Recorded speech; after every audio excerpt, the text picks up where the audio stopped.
You do the ikaw naman. Gusto mo ng intro, ha? Vroom, vroom! Ganun, te. Ganun ang intro. I-try kasi. Pwede bang mama para dyan Sa tabi? Pinas kasi, te, ang mga motor ay palakasan ng tambutso. Correct. For some reason na hindi ko maintindihan, I've been asking my friends na mga nagmamotor, hindi ko pa rin maintindihan anong sense ng paingayan ng motor, lalo na pag bagong taon. Anyway, so magandang umaga sa inyo lahat. Yes, this is your OG reactor. Sabi nga nila, but OG is code for old. OG reactor, pero not a music producer. Yes, but a recording artist. Anyway, so we're going to react dun sa E-Trike Kemi nila. I have a question. Regulated na ba ang mga e-trike dito sa Pilipinas? May mga, alam ko kasi like for example in Boracay, wala ng tricycle. E-trike na lahat. So parang regulation na talaga sa kanila, bawal na ang tricycle sa kanila. Kasi may nakachikahan ako nun na wala na talaga as in like cleared na ang tricycle sa Boracay. Pero yun nga, the transition is quite difficult for some. Yeah. Sa ano naman, hindi ko alam specifically anong regulation ng tricycle sa mga main highway. Actually, bawal daw. O yun nga. Sa main highway, siguro sa mga ano lang. Sa mga subdivision. Iba bang e-bike sa e-trike? Kasi Iba, meron yes, akong friend, magkaiba. yung e-bike pwede. Pero bike lane. Yeah. Oo, parang dapat bike lane. Well, Yeah. we leave it up to you to research. Charot. Pero ito, may tanong ako, may idea ka dito sa e-trike karaoke? Kasi tayo familiar tayo sa carpool karaoke. I've seen several e-trike e-trike challenges. Kay Maki, nakita ko na yung kay Maki. Tapos may mga international artists din ako. I just don't buy this na yung I paid SB19 $20. Ang tanong, may $20 ka ba? Yung cash? Wala. 50 meron ka. Yes! Hindi, pero feeling ko lang ano to, concept na binuo. I paid this artist $20. Pero Diyos ko, hindi mo na ma-afford kahit siguro shout out sa SB19 Pero for $20. nakakatuwa lang dito sa e-trike. Kumbaga, maganda kasi promotion, malaki yung channel. And I think saglit lang naman ito gagawin. Pero parang gusto ko kopyahin yung concept niya. True. Pero iba yung concept kasi sa atin eh. Tricycle challenge. Or pedicab challenge. Pero sis, ang pagod nun pag pedicab. Sa atin, 1 Kings Challenge. Oo nga. Kasi Hari lang ang nanalo dyan. Sa 1 Kings Challenge. Ay, oo nga, siya ang winner. Pero hindi, feeling ko naman kaya ng 1 Cubes. Kaya lang, we just decided to, Not to. Yes. Pero, mag-pedicab challenge tayo. I paid, yun, I paid SB19 1 Cubes. Oo, 1 Cubes. To do the pedicab challenge. SB19, hinahamon namin sino kayo. Sino magpapadyak, te? Ako ni sis. Sige. Huwag ka lang sasakay, Sasakay sis, ako. Huwag ka lang, tutulak ka. Pag ikaw naman yung pumadyak, ako natutulak. Ganun lang diba? tayo. Ayun, ang dami natin kinuda sa una, ang haba ng intro. Sige na, mag-e-trike, makikinig na kami. Excuse me. Hi, for $20, do you want to do e-trike karaoke? Tumakbo si Pablo. Pero alam mo yung boses niya, parang very recorded na, no? Hi, for $20, do you want to do e-trike karaoke? Hi, I'm Chucky. You wanna play? Ganon.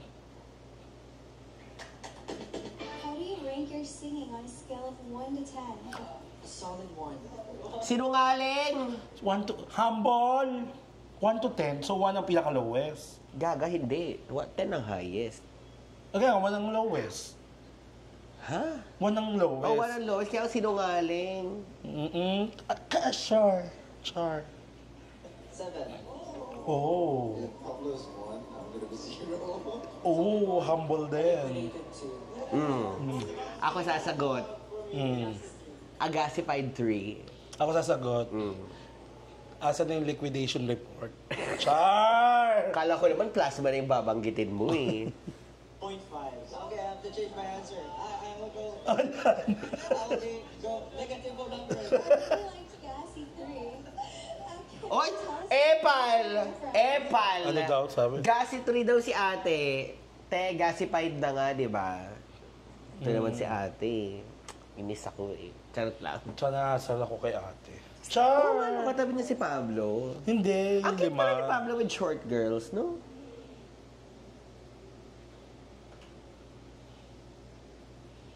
Parang hindi bagay si Pablo sa mga malalaking tao. Hindi, matangkad si Pablo, di ba? Yeah. Anong height mo? 5'2". 5'2" malapad. Char, let's watch. Wow, represent. Philippines. Cavite represent. Let's go. Ah, My name is Sal. I'm from Manila. Manila. Hello everyone. I'm Justin and I'm from Valenzuela. Hey, what's up? I'm Josh Calero from the Philippines. Venezuela ang putik. Yes, Vanes Bisaya. Right now, I really jam to Bruno Mars and Lady Gaga's Gaga's Smile. Right now, my favorite song currently is Bukhaw by Maki. Welcome to the Black Parade. Tora Don Salome. Oh, great song choices. Let's rock and roll. Ikaw, anong ano mo? What are you listening to lately? Caesar salad. I'm listening to sorry, pinakikinggan ko si yung kay Taylor Swift. The Life of Ophelia. And The Life of a Showgirl. Featuring Sabrina Carpenter. Umaaligid talaga ang pinapatugtog ko lately. Amats ko siya lately. Toro. Pero amats din natin yung dunk. Ay, amats mo ngayon ang umaaligid. Yes, amats ko talaga umaaligid. Napapakinggan ko sa shower. Wait lang. Galit na galit po yung namin, no? Oo nga, hindi mo siguro siya nakaka-capture. May bagyo pa po. Bruno Mars and Lady Gaga. Ang layo naman ang backtrack mo, te. Right now, my Tora. Oy, Song choices. Let's rock and roll.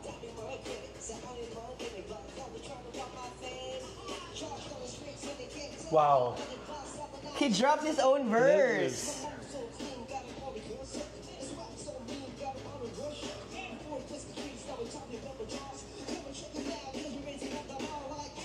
Hey.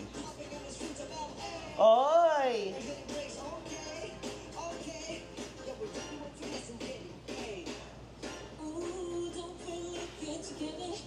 Galing.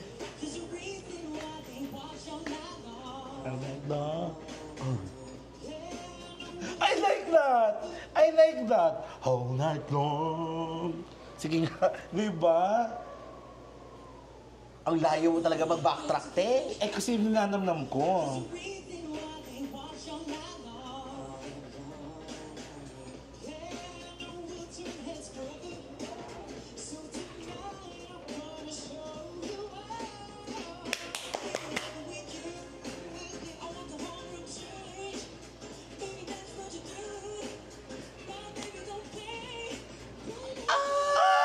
Ang dami-dami talaga nang gagawa ng ganitong hagad si Ken pa. Kung may pause, pinapakinggan ko.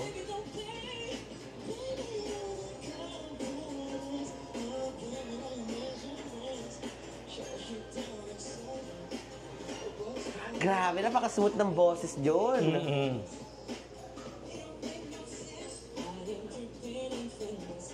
I like that. What's your favorite Alam mo nung unang sinabi to sa atin ni Harry, tain na hindi ko siya nagets. Yung- Sabi niya, hoy, nakita niya na yung SB19, yung Finis. Anong Finis? Parang sabi ko, parang, gano'n na ba kami ka-outdated? Hindi ko alam Finis pala yung kinunta nila dito. Alam ko itong kantang to, pero hindi ko alam na title niya is Finis. Actually, fina-follow pala ni Harry itong E-Trike, Oo, E-Trike na to. i-trike, chiki-chiki. Kaya sabi niya, Finis. Anong Finis, te? Sabi ko, parang wala naman ako, te, yung Finis. So, sinerch pa niya. Tapos sabi ko, I am dripping in Finis. Now, ganito, kung magkakameron lang ako ng wish, and of course, eto lang naman, wish ko lang naman, kung magkakameron ng next album yung Boys, gusto ko medyo mag-take sila ng inspiration from Bruno Mars. Na parang ganun yung smooth delivery ng mga pop songs. I think they have. Pwedeng ballad, of course, pero yung magiging focus. Hindi, I think they have na. What? Where you at? Oo, yung mga Very ganon. ganun yung Pero attacking. yung album, yung parang isang buong Ah. album, then parang, kasi parang ang pinaka-closely na associate ko yung The Room ni Stel eh. Parang, parang medyo may pagka-Bruno Siguro Mars. hindi ko siya i-wish na yung buong album is ganun. Pero I'd like that to be the lead. For the past EPs kasi, napaka-strong Heavy. ng leads nila. Like Oo. What, and then Gento, and then Well, siguro Damn. strength nila, pero would it hurt na mag-take sila ng ganong lead single sa isang album? Kasi parang nagkakameron lang ng pagsusuri sa iba na ba't parang lagi silang galit, intense masyado. Why not bigyan ng kakaibang lead single? That would be a good idea. Guilty pleasure song. Guilty pleasure song? I think it's the same song that I've said. I always find myself singing that song. So That's a good reason. Mine was Supernatural by Ariana, Out of My League by Stephen Spears, Under the Influence by Chris Brown. 2024 Playboy Cardi. My guilty pleasure? I should have an answer prepared, but I don't. I don't know. It's probably like something from Hamilton or. Me from Actually, Wicked. I asked you that, di ba? Kung ano yung guilty pleasure. Sabi ko, anong guilty pleasure pinagsasabi ni ate? So, in-explain niya sa akin, hindi ko kasi masabing guilty pleasure song ko ang mga kanta ni RuPaul because it's very me. Like, it's very gay. Hindi ko rin masabi na Wicked or Broadway song kasi I listen to Hairspray, of course, may High School Musical. I also listen to yung The Greatest Show. Kasi it's very me eh. Parang playlist ko siya. Pero kung may something ako, kung sinong sinagot ko to, I think it's sa aking pag-iisa by Regine Velasquez. Ako naman, parang sa akin, yung kay Robin. I'm in the Padilla? Robin Padilla. Robin.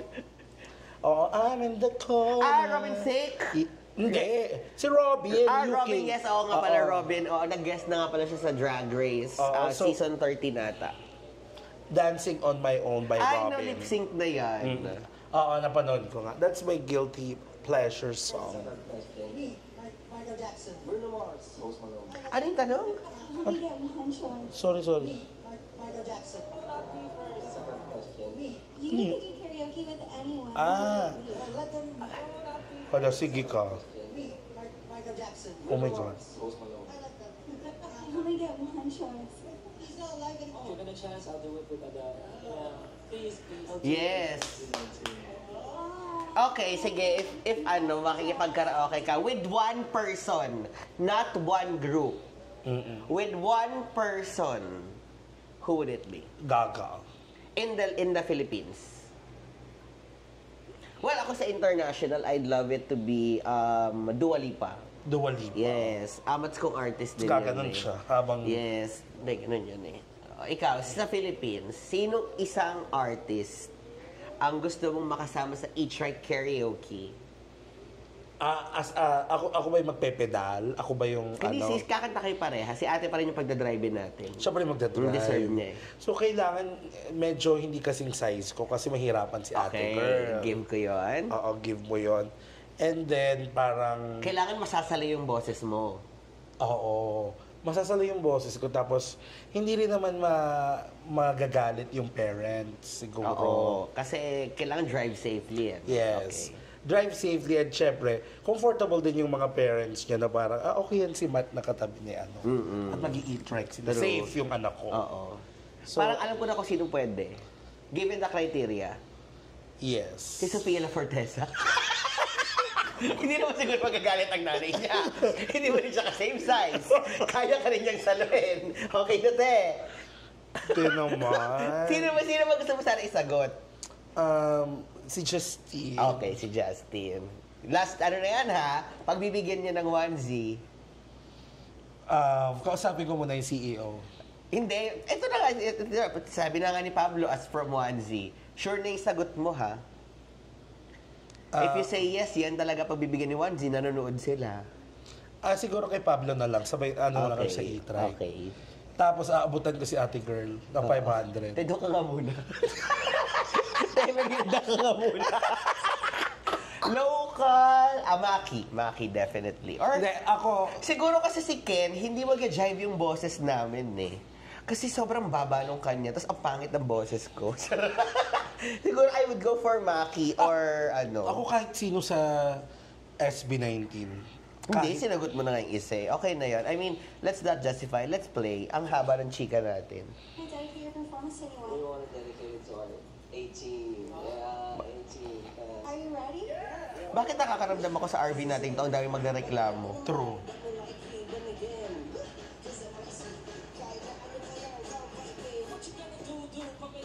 Oh! Ay,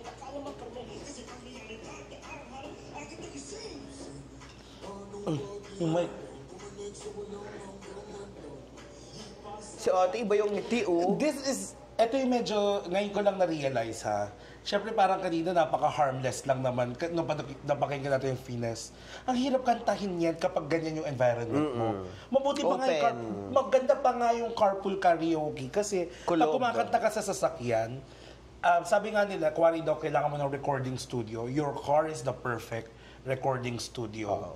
Kasi parang kaya niya talaga makulob yung boses mo. So carpool karaoke, madaling mapaganda doon. Pero ito hinahangin sila. Medyo karag-karag din mag-drive tong si ate. Bawian yung nga ng lisensya. Tapos, yung mic nila, mabibitawan kanina ni Philip eh.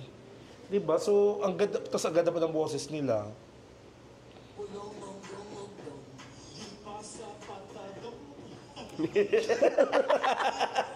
Wait, yeah.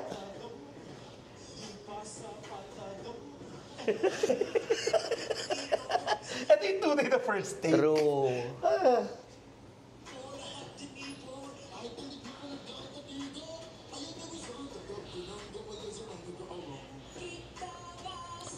Malaman.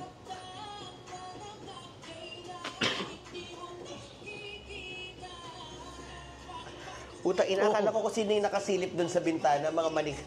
Mga manikin. Balmain ba yun?